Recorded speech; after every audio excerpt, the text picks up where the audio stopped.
What's up, guys? Welcome back to another episode of Media Talks TV. As you know, the new Michael Jackson movie is coming out this Friday.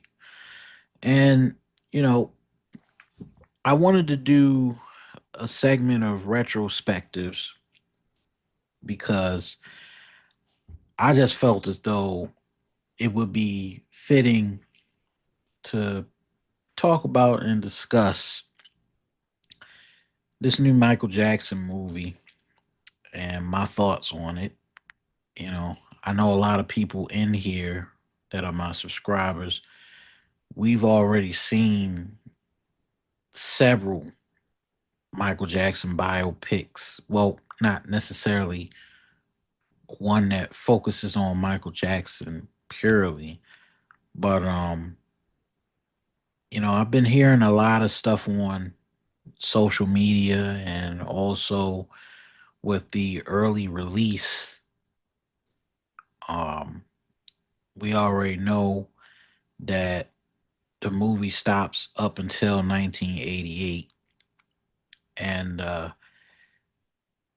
you know it's hard to make a movie on Michael Jackson for several reasons. And for me personally, I mean, a movie's a movie and everybody's going to see it, but the big question is going to remain in people's heads: is this new biopic going to really hold a candle to the previous uh miniseries and the biopics that have been done previously? And I'd have to say, you know, I'm gonna wait and see, just to see where this is going, because most of us here, we know Michael Jackson's backstory, and we know it front to back, and everything that went on. And I just think that maybe this movie might do Michael's legacy some justice, but let's not get carried away. Might be a good movie.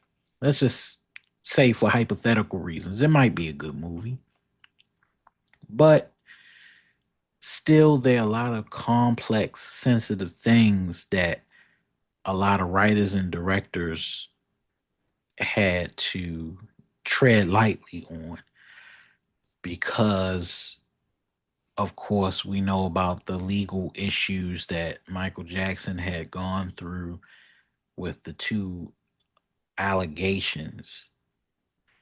And being that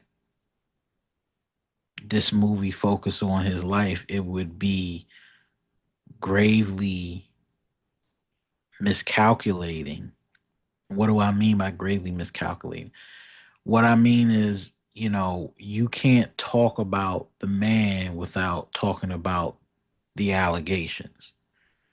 There's no in between, there's no go around about this shit. What happened, happened. But for, Antoine Fuqua in many interviews said that they had to reshoot the movie because originally it's supposed to be out in October 2025, but they had to reshoot, and they had to sort out legal problems with his estate as to not discuss the victims or the allegation itself. There were, you know, when I first heard about the allegations, there were the second one definitely has a gag order, which means it cannot be discussed in the media. And the victims chose not to discuss it in the media. But still, these things are an overshadowing part of Michael Jackson's legacy, and it also notes the fact these things were also what put Michael Jackson's career in the spiraling decline that we saw in the mid to late 90s when he took a hiatus from the public eye for a long time. So,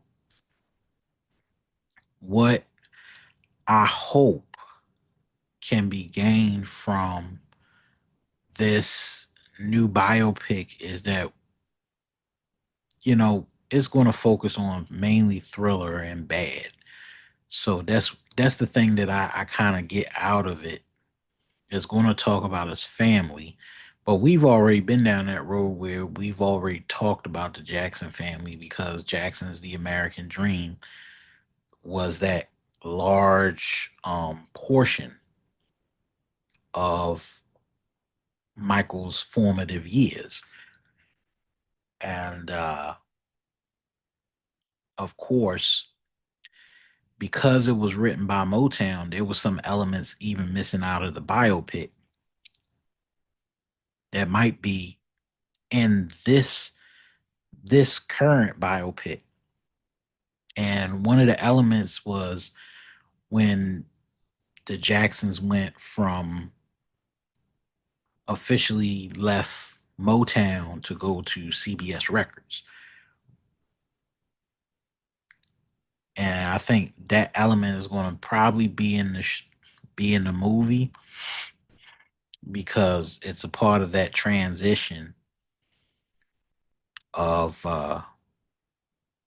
what the Jacksons had to go through as far as getting away from, well, elevating away from Motown, the Motown sound. So I think the movie could serve as a puzzle piece, a puzzle piece that kind of really explains things that were probably left out of the main biopic, the main miniseries. Because I know it's a lot of people around here, they kind of hold that that first miniseries to kind of in high regard. Even I do. It was a beautiful miniseries. But of course, people say there was some elements missing out of it. But what I hope with this movie, since it's focused on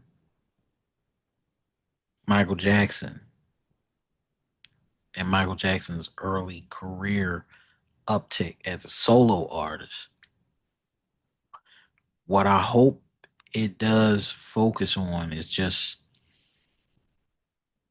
really the details of his first three albums and the decision to walk away from the Jacksons. I think that's what it's going to focus on. But also, what I really want to know with Antoine Fuqua is what is the second installment of this movie going to entail? Because this is where we start getting into complicated territory. After the popularity of Dangerous, everybody knows that Dangerous kind of was on the edge of a kind of like a flop. And his music and his sound, by the time you get to the 90s, it just kind of presses up against a lot of other evolving sounds.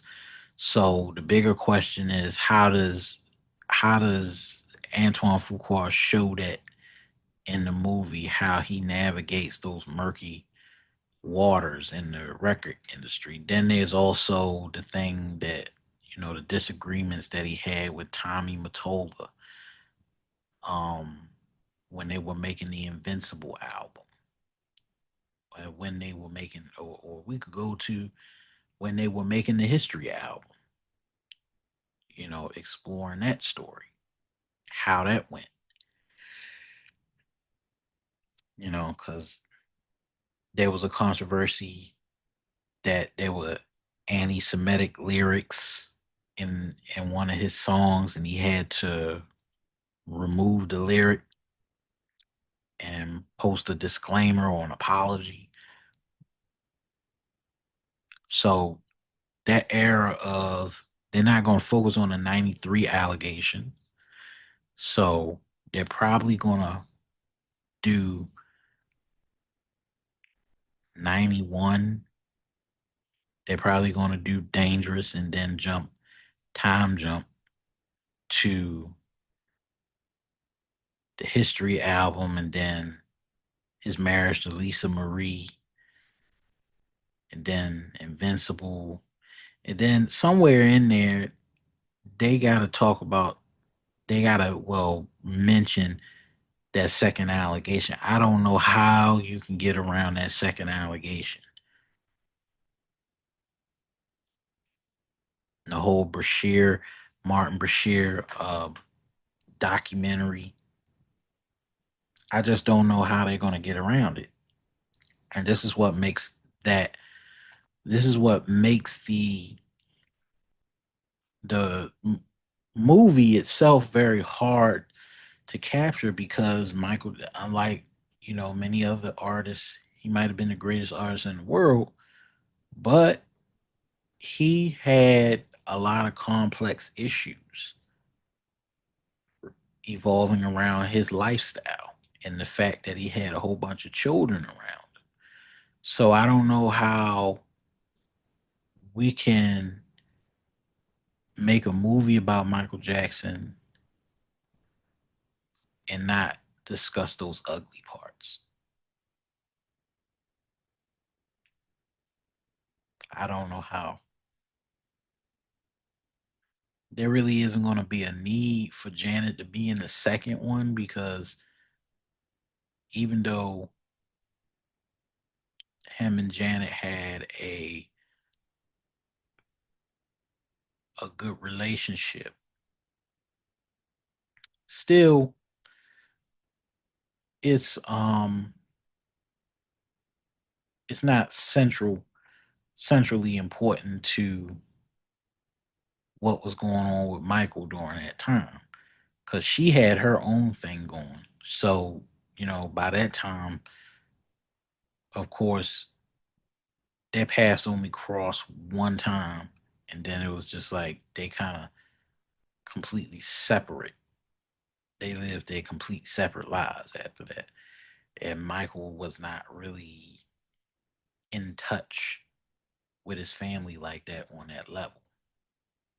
But still, that there has to be a way to get around that legal issue that's kind of going to be a block to the sequel.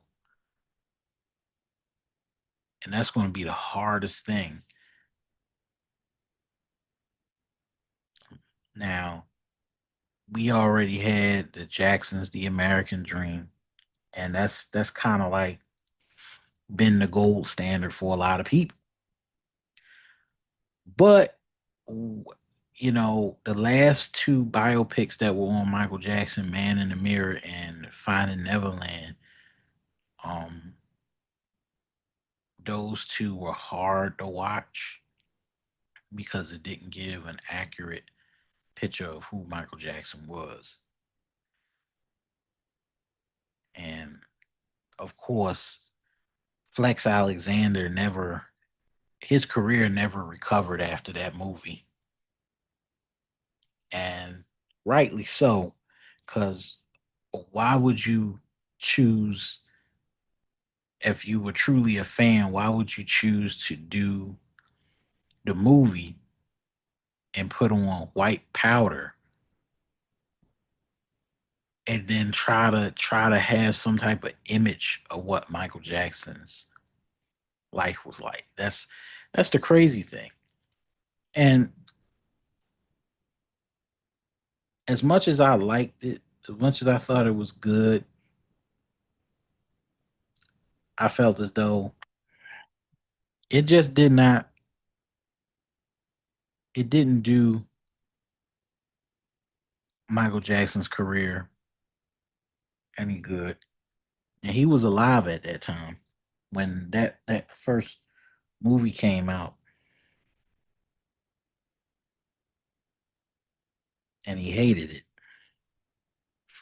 He was mad at Flex Alexander for a very long time. But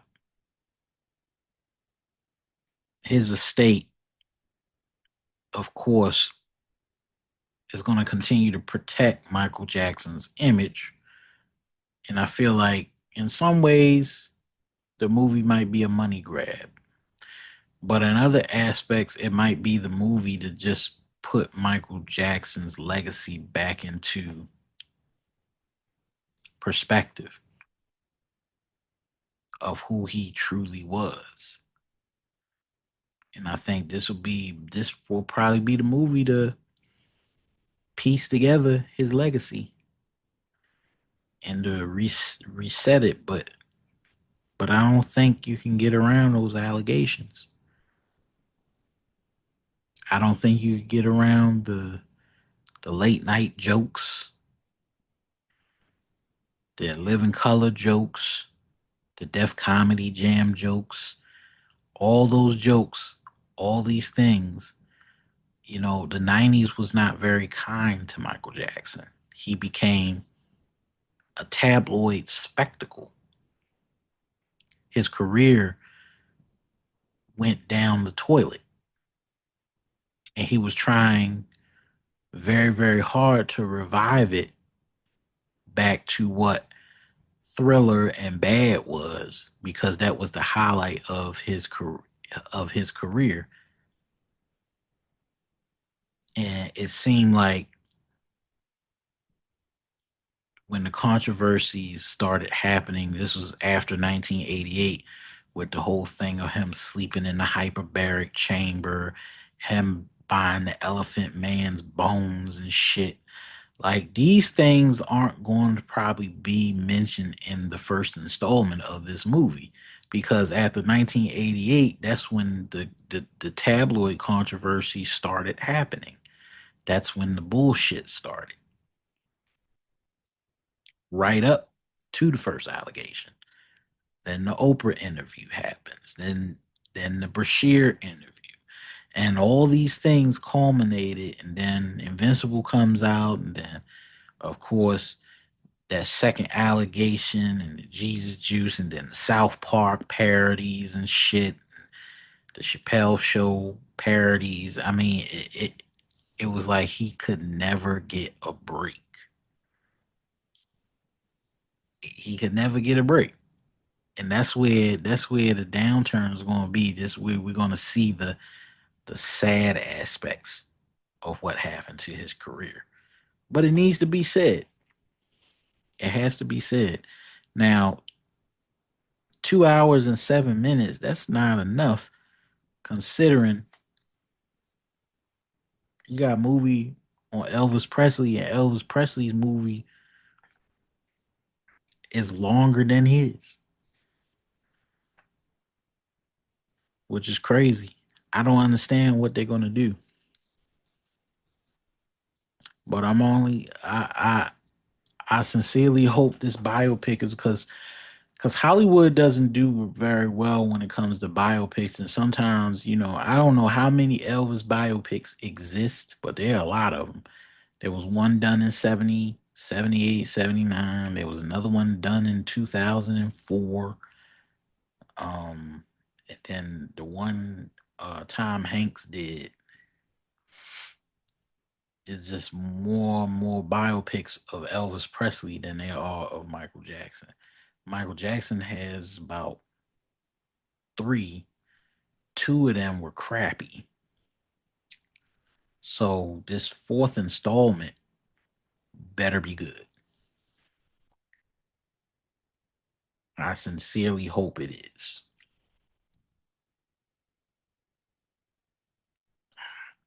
But of course, that's all I wanted to say. Um, make sure you share, hit the like. Um, make sure that you know, comment and tell me what you think. You know, tell me what you think. I know there's a lot of people in here that like the Jackson's the American Dream, and I still hold that in high regard. But you know, I don't think I think certain things were left out of the biopic that might be in the Jackson, the Michael Jackson biopic.